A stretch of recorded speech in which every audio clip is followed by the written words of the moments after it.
Eh bien, bonsoir à toutes et à tous. Je suis Christophe Baird, responsable du développement chez IG. Bienvenue donc à tout le monde pour ce webinaire ce soir dédié aux indices GAFAM, comment traiter les indices GAFAM. Et j'ai le plaisir de recevoir ce soir, donc dans ce webinaire IG, Marc Raffard de Granite Shares, qui va donc nous présenter pendant une petite heure environ le fonctionnement des produits donc Granite Shares et plus particulièrement donc sur les indices GAFAM. Bonsoir Marc, es-tu là? Bonsoir Christophe, je suis là. Merci beaucoup pour cette Parfait. introduction. Effectivement, on va voir les indices GAFAM, FANG et FATANG. Je vais vous expliquer. Enfin, vous avez sûrement déjà entendu parler des GAFAM. C'est sûrement un nom qui est un mot qui est déjà familier si vous suivez les marchés. On va voir aujourd'hui exactement comment se compose l'indice, comment on peut le traiter, comment on peut l'utiliser au quotidien dans son activité de trading. Alors on va voir que ces produits, bien sûr, vous allez pouvoir les trader donc directement sur la plateforme IG. Simplement pour commencer, Marc, qui est Granite Shares? Que fais-tu d'ailleurs chez Granite Shares? Alors, brièvement, Granite Share, c'est un émetteur d'ETF dont le siège social est basé aux États-Unis, à New York. On a une présence aussi en Europe avec notre activité qui est centralisée à Londres. Donc, Granite Share, un émetteur d'ETF qui gère aujourd'hui au niveau global mondial 1,6 milliard d'actifs sous gestion, avec, comme je le disais, donc deux pôles d'activité. Et les produits, donc en l'occurrence, dont on va parler ce soir, sont des produits qui sont listés en Europe sur le London Stock Exchange et qui sont disponibles, du coup, comme tu le disais, sur la plateforme IG en CFD. Donc, on verra qu'on peut les traiter avec un effet de levier. Alors avant de démarrer, bien sûr, le traditionnel message d'avertissement que je vous mets à l'écran. Message d'avertissement donc lié au risque, bien sûr, puisqu'on parle de produits à effet de levier. Donc les CFD sont des instruments financiers complexes présentant un risque de perte en capital. Les pertes peuvent être extrêmement rapides. Donc IG fournit un service d'exécution d'ordre. Cette présentation, bien sûr, est à titre indicatif et ne saurait être considérée comme un conseil ou une recommandation.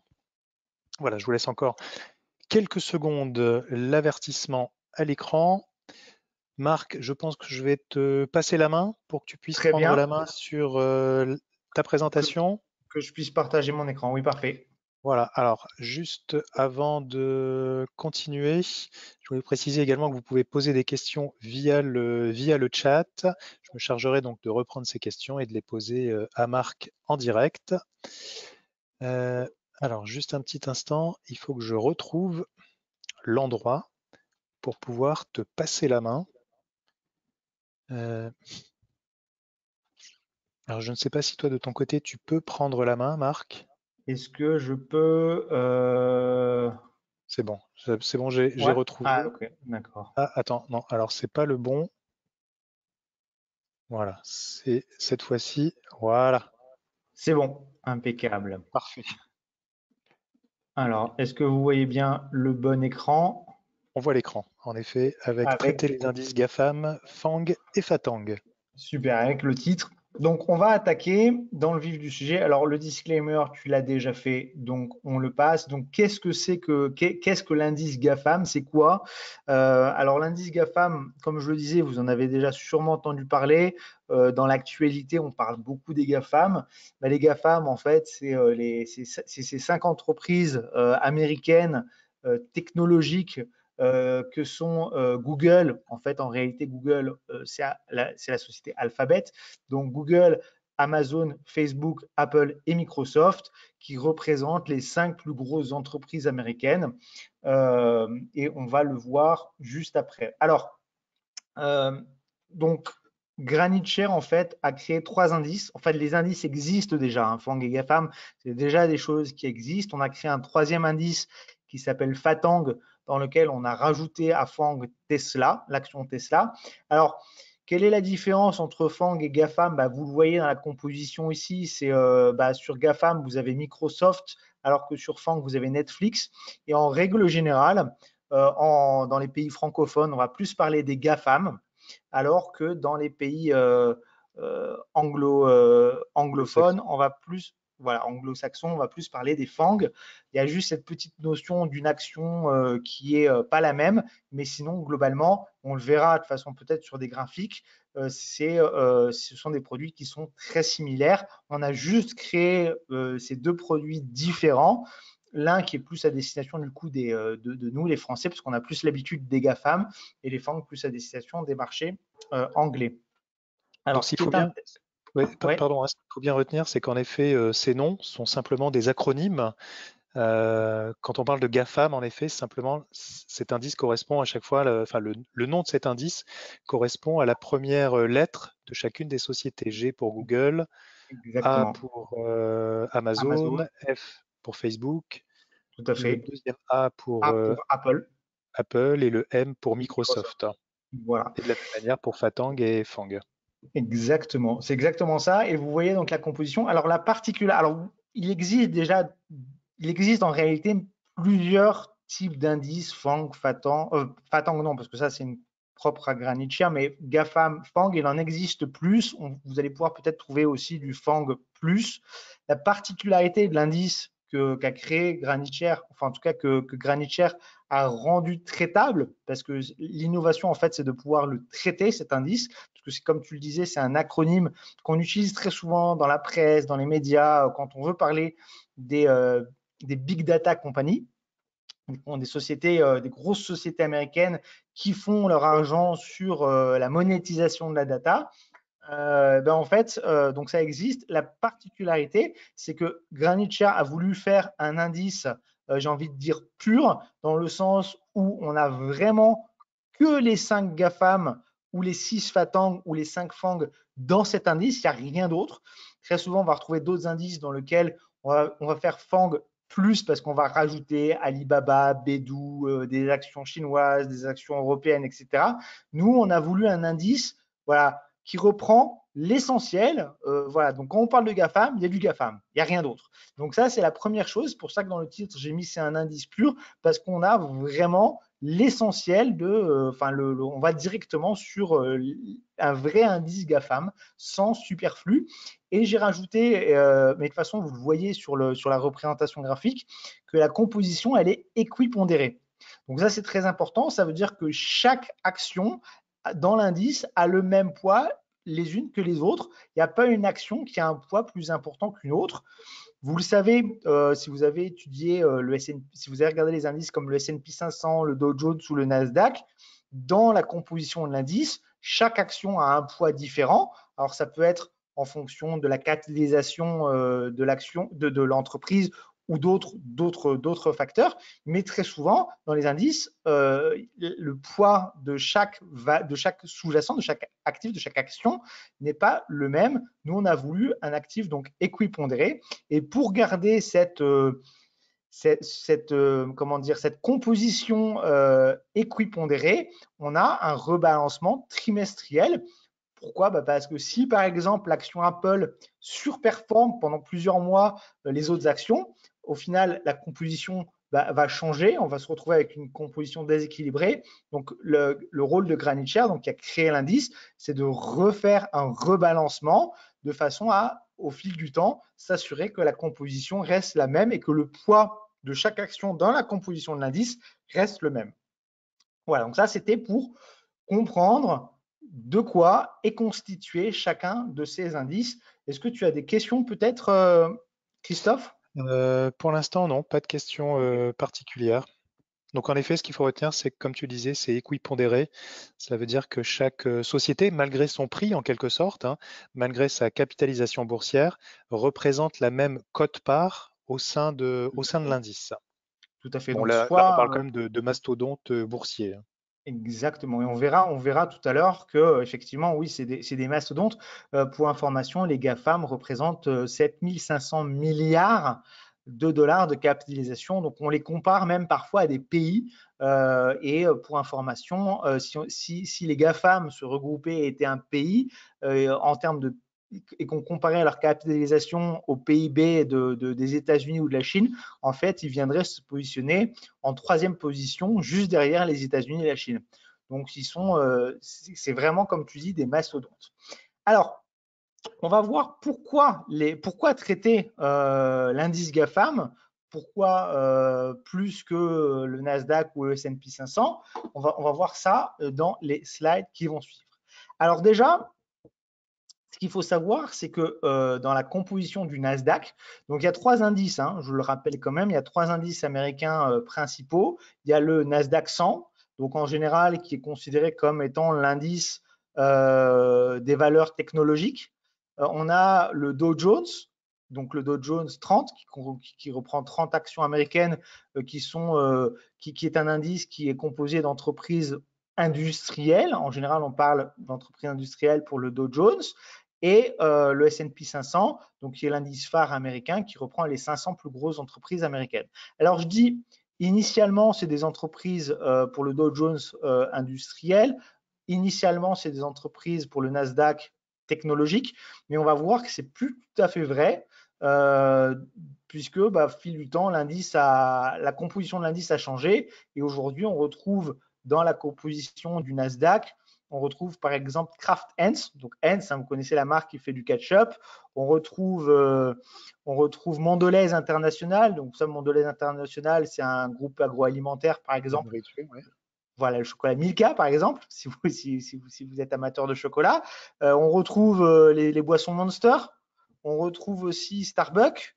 On retrouve PepsiCo. Donc, en fait, aujourd'hui, dans le Nasdaq, on retrouve quand même pas mal d'entreprises qui n'ont plus vraiment de rapport avec le L'origine du caractère. Nasdaq, en effet, qui était Voilà, un indice purement techno dans les années 2000, hein, exactement. qui en effet a évolué au fil du temps. Alors c'est vrai que le graphique que tu présentes à l'écran, là, il est quand même très marquant puisque 50% de la composition donc, de cet indice est représentée justement par ces fameuses GAFAM.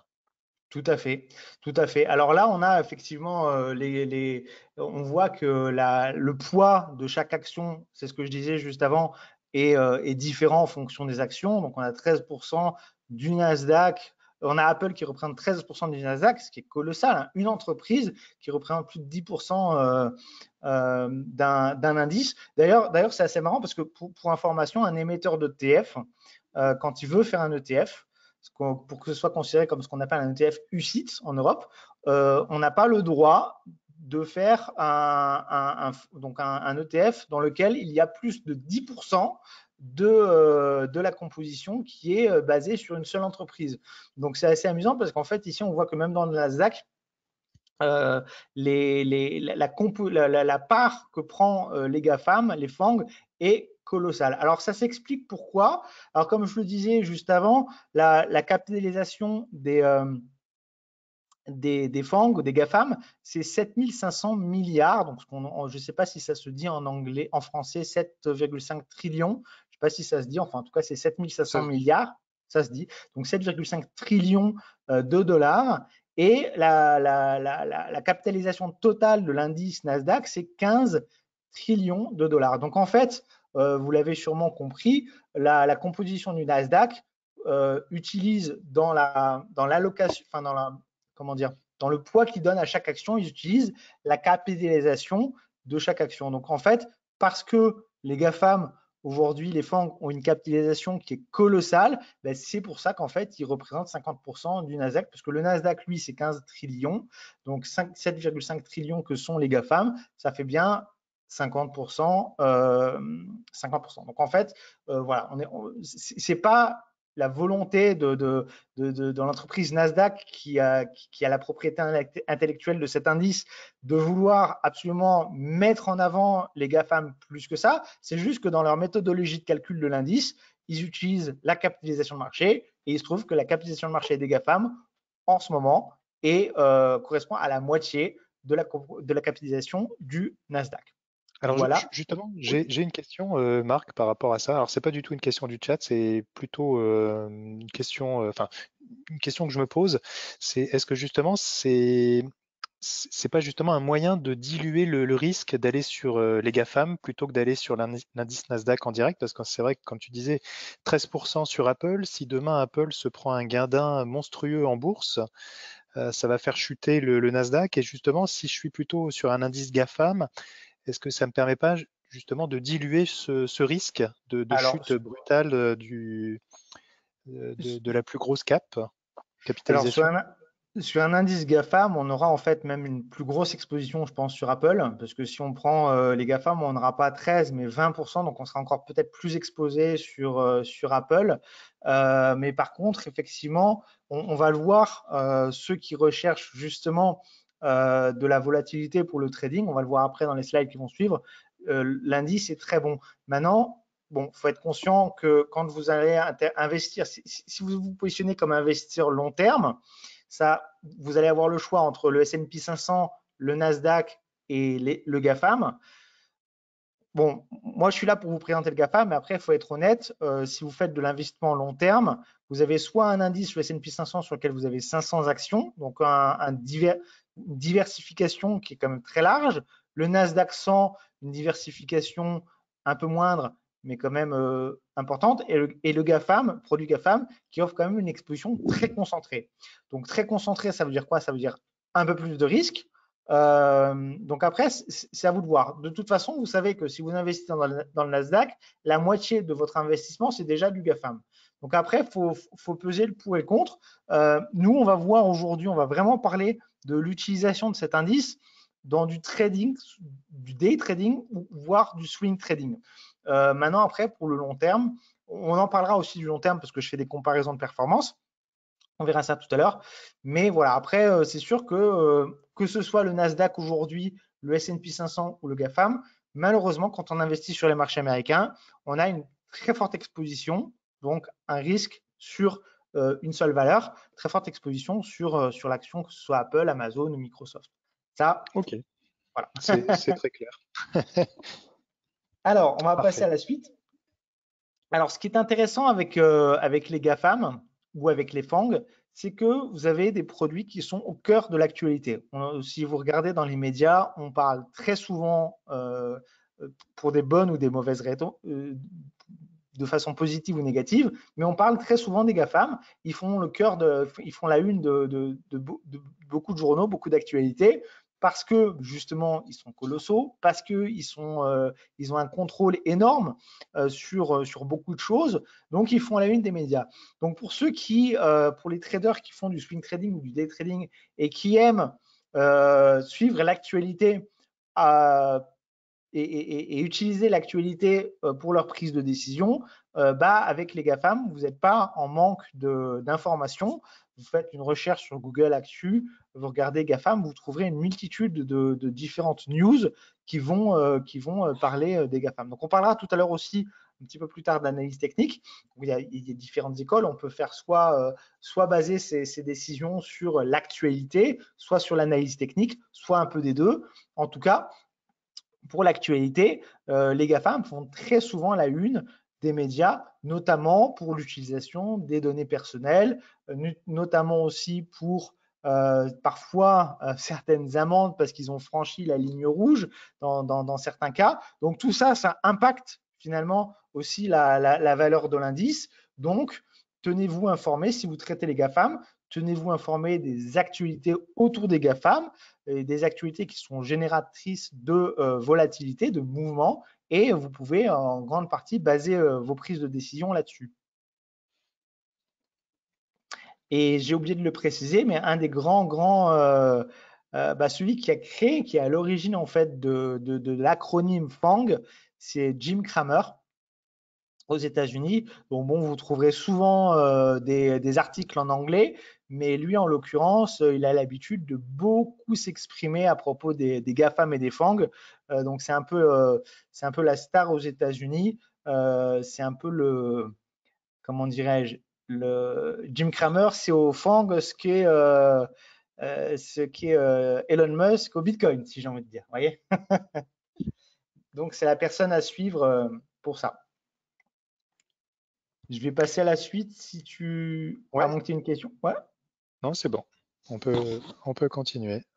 Alors Alors, justement, la volatilité, c'est vrai que tu en parlais. Je te voilà, demande pourquoi justement, la volatilité liée à l'activité justement intense sur ces différentes valeurs.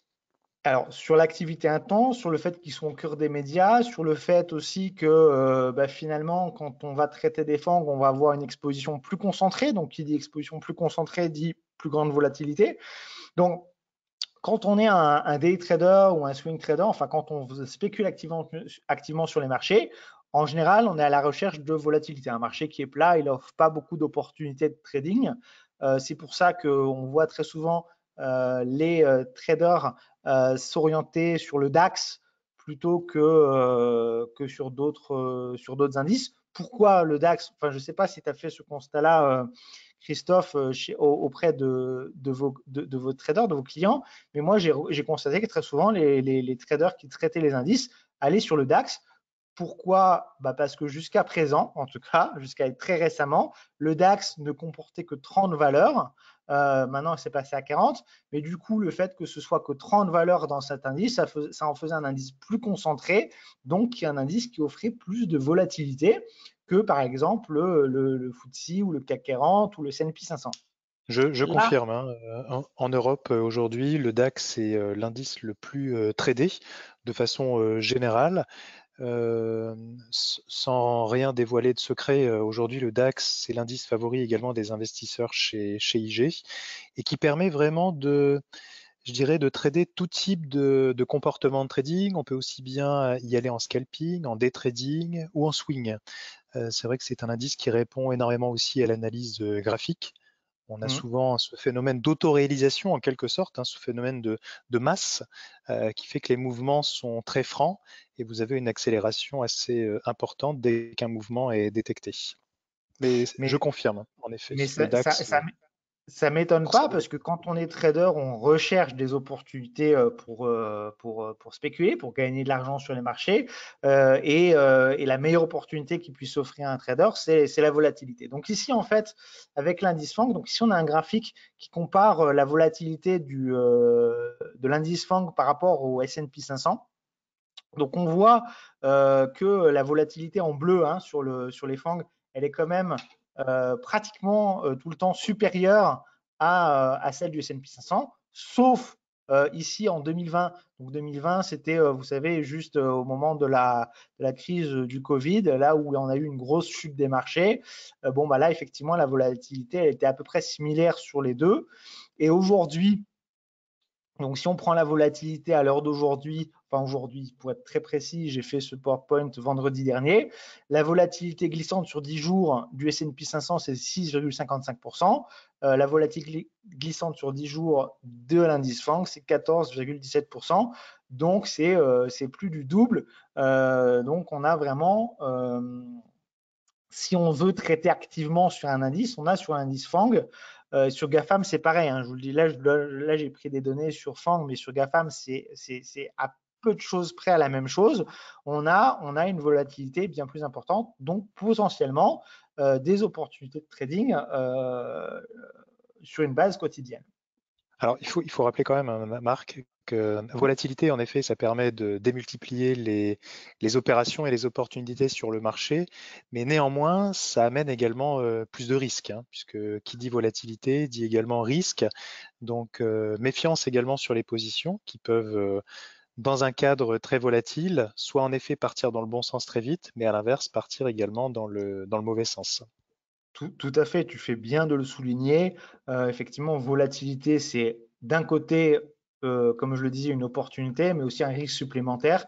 Après, c'est au trader, évidemment, de gérer son risque, de mesurer le potentiel de l'opportunité face au potentiel de risque et de prendre ses décisions. Mais tu as tout à fait raison de le souligner. Mais en effet, on constate qu'historiquement, si on revient juste sur la slide précédente, on constate que même là, hein, sur plusieurs années, ici on est sur 8 ans, la volatilité a toujours été plus importante sur les FANG que sur l'indice de référence, donc que sur le S&P 500. Sauf en effet sur cette période Covid où on avait énormément d'incertitudes début 2020. Bon là en soi c'était niveau historique du VIX jamais atteint. Volatilité extrême sur l'ensemble des marchés, mais sinon, en effet, sur ces 8 années, on constate qu'en effet, on est toujours au-dessus en termes de volatilité par rapport au marché de référence. Tout à fait. Et on regardera après, on étudiera à nouveau tout à l'heure ce pic qu'on a eu de volatilité au moment de la crise du coronavirus. On y reviendra tout à l'heure quand on parlera du drawdown. Et il y aura un constat très intéressant à faire d'ailleurs à ce sujet. Alors, je passe au slide suivant. Donc, du coup, qui dit volatilité, enfin, c'est pas forcément, attention, parce que la volatilité, c'est vraiment l'amplitude des mouvements d'un jour à l'autre. Hein. Là, donc on peut avoir un produit qui est très volatile, mais qui finalement, au fil du temps, ne génère pas de performance. Par exemple, si on a un produit qui fluctue tout le temps entre 10 et 20, par exemple, 10 et 20, bon, bah, du jour au lendemain, il fluctue tous les jours entre 10 et 20, on a une forte volatilité, mais s'il fluctue toujours entre 10 et 20, au fil du temps, on ne génère pas de performance. Donc là, ce qui est intéressant avec les indices FANG, GAFAM, FATANG, c'est que au fil du temps, ce sont des indices qui sont également générateurs de performance. Donc on a ici un graphique sur lequel on voit le S&P 500 donc en bas en vert, on a le Nasdaq en jaune, on a l'indice FANG et l'indice GAFAM donc en bleu et en orange. Donc on voit que l'indice FANG et l'indice GAFAM sont très très corrélés, hein, sont très similaires. Et on a l'indice FATANG, donc qui lui en gris se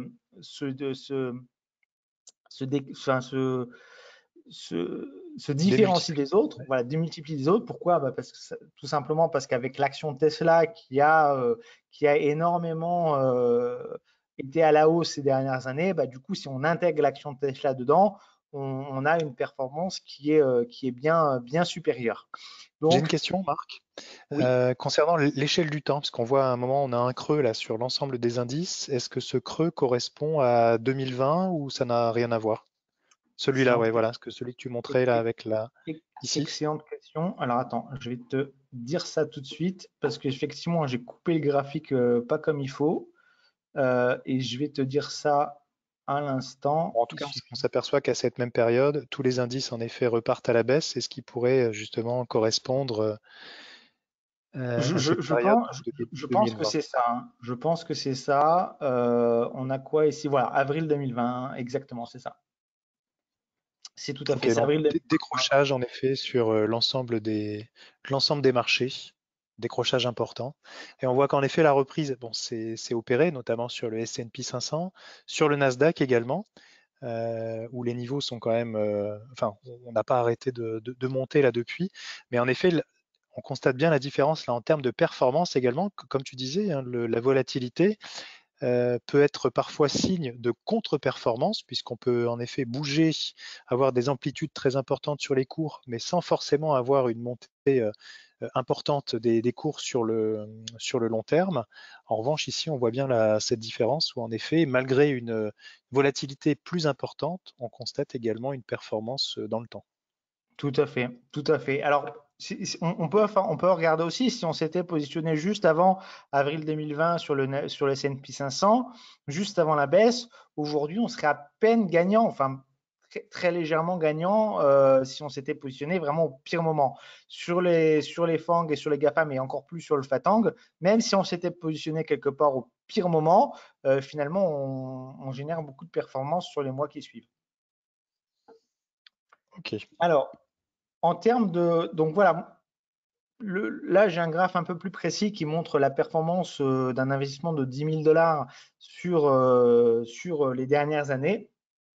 Donc très souvent, on se dit, bon ok, on le sait, les FANG, les GAFAM ont un poids important dans le Nasdaq et aussi dans le S&P 500. Et on se dit très souvent, bon, si j'investis que dans les FANG, je vais peut-être avoir une performance peut-être 2 fois supérieure, 3 fois supérieure à la performance de l'indice de référence. En fait, on voit ici que la performance pour 10 000 $ investis le 21 mai 2012 sur le S&P 500. Bon, bah, si vous aviez pris une position de 10 000 $ le 21 mai 2012, vous auriez aujourd'hui un rendement sur le S&P 500 de 247,16%.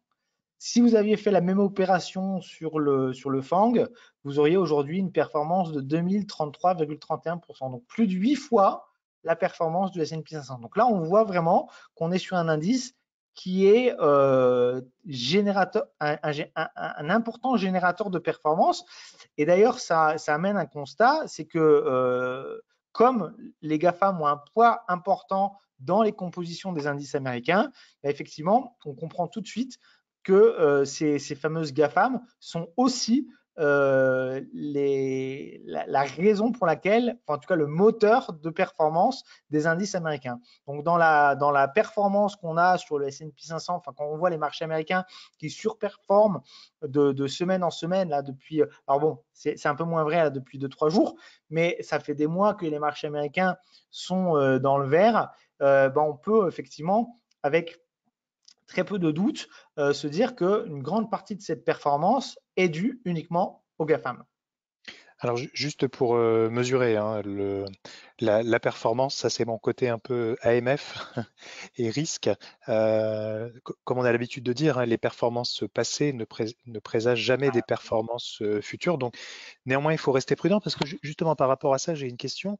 Si demain, parce que là tout le monde parle d'un éventuel futur crack, sur les valeurs, parce qu'au final, si on rentre aujourd'hui au plus haut, est-ce que le risque, c'est pas justement de se retrouver un peu collé avec une position sur un indice GAFAM qui perdrait plus que Alors, sur le S&P justement, du fait de la alors volatilité importante sur le produit? tu as tout à fait raison, il faut bien choisir son timing. Moi, ce qui m'intéresse en fait avec le fait que IG propose ces indices-là en CFD, c'est vraiment pour le day trading. Là, c'est vrai que je montre des exemples long terme.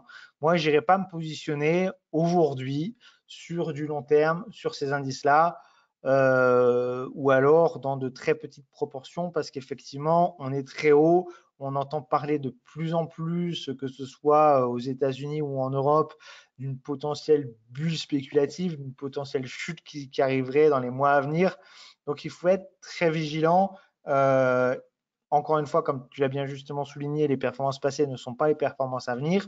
Et en plus, dans le contexte aujourd'hui d'un marché qui n'a pas arrêté de monter quasiment pendant un an et demi, si pas ouais, un an et demi, il faut faire attention. Il y a un adage qui dit les arbres ne montent pas au ciel. C'est pas pour rien qu'on dit ça, parce qu'à un moment donné, le marché corrige. Donc, pour une position long terme, je suis effectivement pas certain que ce soit le choix le plus judicieux.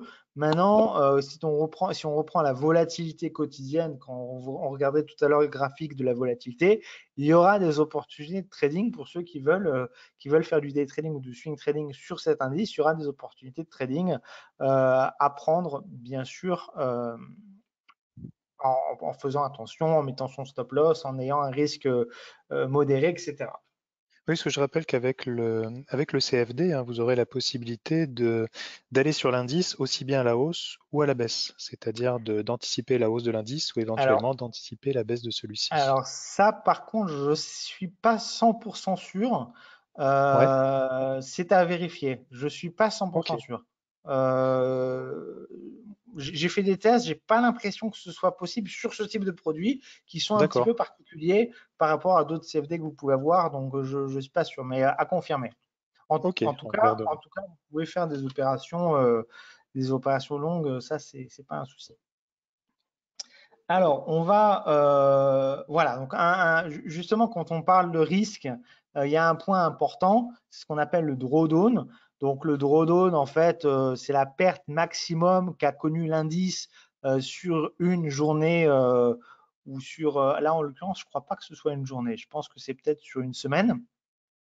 Mais en tout cas, c'est la perte maximum qu'a connue un indice boursier ou une action, ou on parle même du drawdown hein, quand on analyse votre performance, votre compte de trading, on va aussi regarder le drawdown que vous avez sur votre compte. Donc le drawdown, en fait, c'est la perte maximum qu'on a pu enregistrer sur une période donnée ou sur la totalité, ou depuis l'existence, depuis le début de l'ouverture de votre compte de trading. Donc là, en Ouais, l'occurrence, pour faire simple, oui, Marc, hein, c'est en effet, si on prend un exemple très, très basique sur le drawdown, pour l'expliquer, c'est vous mettez 100 sur votre compte, vous prenez une position qui vaut 100, et à un moment, cette position, bien sûr, elle va évoluer soit du bon côté, soit du mauvais côté. Et quand on parle de drawdown, c'est justement ce mauvais côté, c'est jusqu'à à quel niveau nous allons descendre sans avoir Mm. vendu la position. Donc en effet, vous prenez, voyez le niveau 0% qui est indiqué en haut à droite, et ce niveau de drawdown, c'est votre perte maximum en quelque sorte, votre niveau de perte atteint à un moment donné. C'est Voilà, c'est ça le exactement drawdown. ça. Alors ici, on voit sur cette historique, pareil, qui remonte sur 7-8 ans, que bah, c'est normal, les drawdowns sur l'indice FANG sont quand même beaucoup plus importants que sur le S&P 500. Hein, on le voit ici, on a des endroits effectivement où le S&P 500 perd très peu, voire quasiment pas, et on a ici des forts drawdowns. Donc ça rejoint ce que disait tout à l'heure Christophe sur le risque. Il faut quand même prendre conscience que quand on cherche plus de volatilité, ça implique aussi plus de risques. Donc effectivement, dans l'histoire jusqu'à présent, ça s'est toujours confirmé. On a plus de drawdown sur l'indice FANG que sur la S&P 500, à l'exception, et c'est ça qui est assez intéressant, et je vais vous expliquer pourquoi, à l'exception ici de justement ce fameux crack lié à la crise du Covid, crise sanitaire. Et bon, après, c'est revenu. Hein. Ça a juste été une fois dans l'histoire où les FANG ont eu un drawdown inférieur. On a eu à peu près, je pense, ça doit être dans les 26%, 27% de drawdown sur les FANG et presque 34, 35, 34, je dirais, sur les S&P 500. Donc, on a juste cette exception. Et après, dans les mois qui ont suivi, on a reconstaté ce drawdown plus important sur les FANG que sur la S&P 500. Alors, c'est intéressant de faire ce constat. Alors, je me suis penché un peu sur la question parce que j'ai été surpris de voir ce cas bien particulier. Alors, ce qu'il faut savoir, c'est quand on est sur les marchés actions, il y a deux classes, enfin, il y a plusieurs classes d'actifs, mais on peut regrouper les actions dans ce qu'on appelle les actions de type défensive. Donc, défensive, ça veut dire quoi? Ça va être en fait les entreprises qui produisent des biens de consommation qu'on utilise tous les jours. Alors, je vous donne un exemple, Danone par exemple. Bon, bah, Danone qui produit de l'alimentaire. Tout à l'heure, je vous parlais de Mondelez, Mondelez qui produit de l'alimentaire aussi. Pour tout ce qui est alimentaire, tout ce qui est les biens de première nécessité, toutes les entreprises qui produisent des biens de première nécessité et des produits alimentaires, on considère que c'est des entreprises qui sont dans le domaine de la consommation défensive. Ça veut dire que même en cas de guerre ou en cas de grave crise économique, on continuera toujours à consommer ces produits-là et l'entreprise continuera toujours à produire et à, peut-être dans de moins grandes proportions, mais à produire et à vendre leurs produits. A contrario, on a tout ce qui est technologique, innovation, qui eux sont considérés comme des valeurs qui sont au compte à l'opposé des valeurs de consommation défensive. Pourquoi? Parce qu'on estime que s'il y a une guerre ou une grave crise économique, bon, bah, on n'achètera plus d'iPhone et puis on n'achètera plus de MacBook, etc., etc. On dépensera moins naturellement dans tout ce qui est technologie. Mais ce qui est intéressant quand même avec les FANG, c'est qu'aujourd'hui, les FANG sont encore considérés comme des entreprises technologiques, mais ça, c'est vraiment mon avis très personnel. J'ai presque envie de les intégrer aujourd'hui dans les entreprises de consommation défensive. Pourquoi? Parce que même aujourd'hui, demain, s'il y a une guerre, ou pas d'ailleurs, mais de toute façon, tous les jours, on utilise Facebook, euh, au moins, au moins au moins deux des trois FANG. Enfin, je veux dire, aujourd'hui, on ne peut plus se passer des FANG, que ce soit Google, Facebook, Microsoft, Netflix, Amazon ou Apple. Au quotidien, vous en utilisez au moins, allez, au moins deux, si ce n'est pas trois des cinq, dans votre activité quotidienne.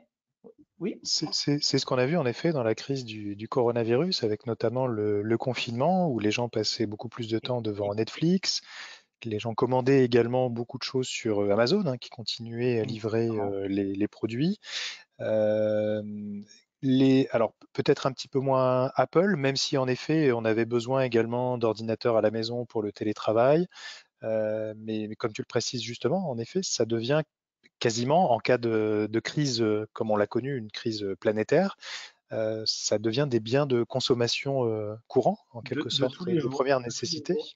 Et effectivement, je pense, donc ça c'est mon analyse bien personnelle, je le précise, je pense que si le drawdown a été moins important pendant cette crise bien précise, c'est parce que les investisseurs, parce que vous savez, les investisseurs cherchent toujours à anticiper ce qui va se passer, mais les investisseurs ont anticipé que confinement égale, même si crise mondiale, baisse de l'activité, etc., finalement, ça va quand même tirer profit aux FANG. D'ailleurs, on voit que les FANG ont remonté bien plus vite que la S&P 500.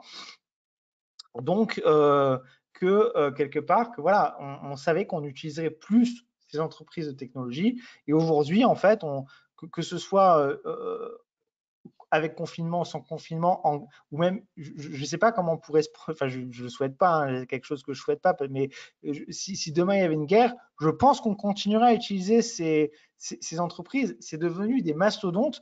Amazon, on pense souvent à l'achat de livres, mais il y a plein de sites internet sur lesquels vous naviguez peut-être, que vous consultez tous les jours, qui derrière sont hébergés sur des serveurs Amazon.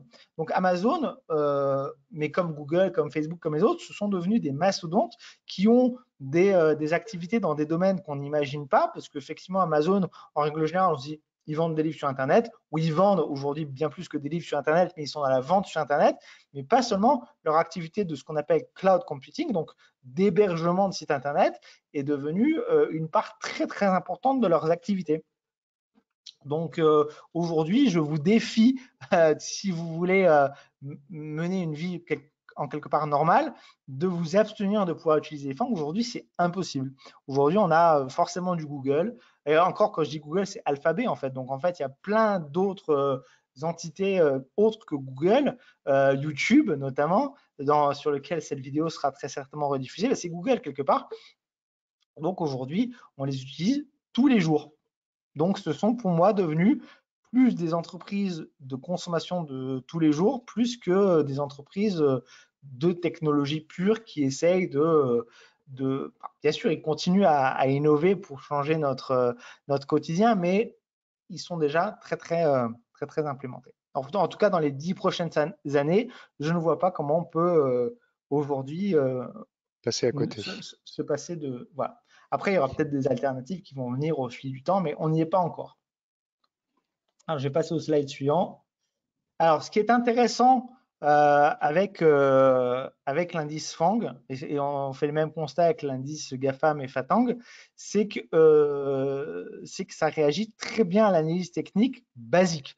C'est-à-dire, si vous tracez des supports, des résistances, ici on a un graphique en 30 minutes, on voit très bien que le marché réagit très bien à l'analyse technique, très bien ici support qui devient d'ailleurs, enfin résistance qui devient support et ensuite qui redevient résistance. Enfin, on voit que ça fonctionne très bien. Donc tout à l'heure, je parlais de l'utilisation des actualités autour des FANG pour prendre vos décisions d'investissement ou de trading.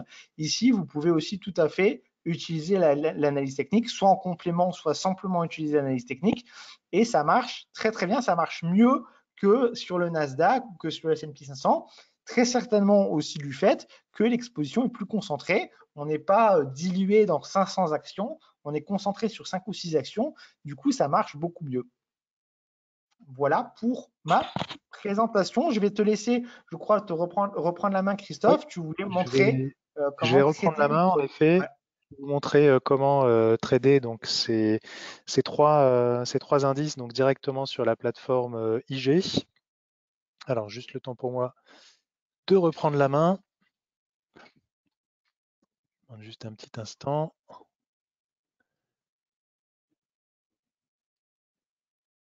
Voilà. Donc, je pense que tu vas également pouvoir voir mon écran, Marc. Je vois pour le moment la petite présentation. Voilà, c'est bon, on voit ton écran. Voilà. Donc là, je suis connecté sur la plateforme de négociation IG. Donc là, je suis dans le cadre d'un compte de démonstration. Donc pour retrouver les trois indices, FANG, FATANG et GAFAM, que vous allez pouvoir négocier. D'ailleurs, en effet, tout à l'heure, hein, j'ai dit une bêtise, j'ai dit qu'on pouvait les négocier à la baisse. On ne peut que les acheter. On ne peut pas faire de vente à découvert sur ces trois indices. Donc, je tenais juste à rectifier voilà, la petite erreur que j'avais commise tout à l'heure. Donc pour retrouver ces trois indices, Donc vous allez ici sur la partie à gauche, vous allez cliquer sur ETF et dans les ETF, on va retrouver donc les trois ici. Granite Shares, donc le short Fatang Daily ETP, Fatang Daily ETP, donc Fatang et le GAFAM. Alors là, en l'occurrence, je me permets juste de prendre Pas la sur les bons. parole. On n'est pas sur les bons. Donc en Oui, fait, ils moi, ce que sont je vous juste en dessous. conseille de faire, parce qu'en fait, il y a plein de produits qui sont des produits effectivement tous de Granite Share, qui ne sont pas disponibles en CFD nécessairement, mais qui sont disponibles pour les stocks brokering account. Donc moi, ce que je vous conseille, c'est d'aller en recherche en fait, en haut, et juste de taper GAFAM ou FANG. Voilà, on va taper GAFAM directement. En effet, parce qu'il y a pas mal de... Et là, vous le retrouvez, c'est celui où c'est marqué en lettres majuscules, c'est le dernier. Ici, voilà. Voilà. Et ça, c'est le pur. Parce que les autres, c'est d'autres produits, on va dire, un peu plus complexes qui intègrent un levier dans le produit, mais c'est plus complexe. Il faut comprendre, il y a du bêta page, etc. Voilà, on a décidé avec IG de ne pas en faire des CFD parce que c'est des produits un petit peu trop complexes pour les gens. Mais aujourd'hui, ces produits-là, voilà, quand vous avez Granite Share GAFAM ETP, c'est l'indice dont je vous parlais aujourd'hui, c'est celui-là que vous pouvez traiter. Alors ici, juste dans l'onglet Info, on va aller regarder donc la couverture nécessaire, donc 25%. Donc ici, vous êtes sur un produit avec un effet de levier 4. Ça veut dire qu'on va vous demander donc d'immobiliser 25% du montant global de votre position. On constate d'ailleurs ici que le prix est assez faible hein, ici sur le GAFAM. Oui, tout à Donc, fait. Alors en fait, le prix, ça se traite comme une action, en fait, si vous voulez. Ça se traite comme une action. C'est comme si, alors vous savez, le S&P 500, le CAC, etc., ils ont des valeurs qui sont assez élevées en général, 20 000 points, 10 000 points, etc. Donc c'est des valeurs nominales assez importantes. Ici, vous avez des valeurs qui sont très faibles puisque c'est comme si c'était une action qui vaut 6,36 €. Enfin, 6 voilà, dollars 36 exactement. exactement. Donc ça se négocie en dollars. Donc pas de souci hein, si vous avez un compte en euros, puisque la négociation donc, se fait en dollars et est directement transformée. Donc on transforme les euros directement en dollars, comme lorsque vous achetez d'ailleurs des CFD sur les actions US. Cela se fait de la même manière. Concernant le donc alors oui, concernant la négociation. Donc la négociation, elle se fait de 9h à 17h30 du fait Voilà. de la cotation sur le marché anglais. Exactement. Donc les produits sont cotés sur le London Stock Exchange, donc la bourse de Londres.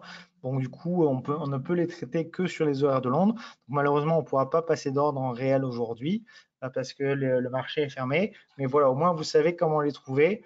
La meilleure façon, c'est donc de faire une recherche. Alors là, tu as tapé GAFAM, tu peux faire avec Fang aussi. Vous allez voir, on retrouve tout de suite en premier le produit. Voilà, donc c'est à chaque fois, c'est le quatrième, à chaque fois, c'est celui où c'est marqué en majuscule, hein.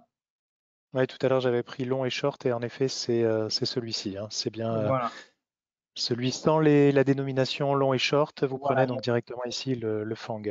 voilà, exactement. Les autres Euh, et les autres étant réservés pour les clients IG qui ont un compte au Royaume-Uni, je crois, si je dis pas de bêtises. oui, c'est ça, exactement. Juste une question, Marc. Donc, on voit que ça code de 9h à 17h30. Les indices US, eux, sont ouverts à partir de 15h30. Concernant la cotation, alors justement, entre 9h et 15h30, comment ça se passe? Alors, c'est une excellente question. Alors déjà, faut comprendre, c'est un avantage pour les investisseurs européens parce qu'ils peuvent traiter des indices américains sur les horaires européens. Donc déjà, c'est un avantage. Maintenant, comment c'est calculé?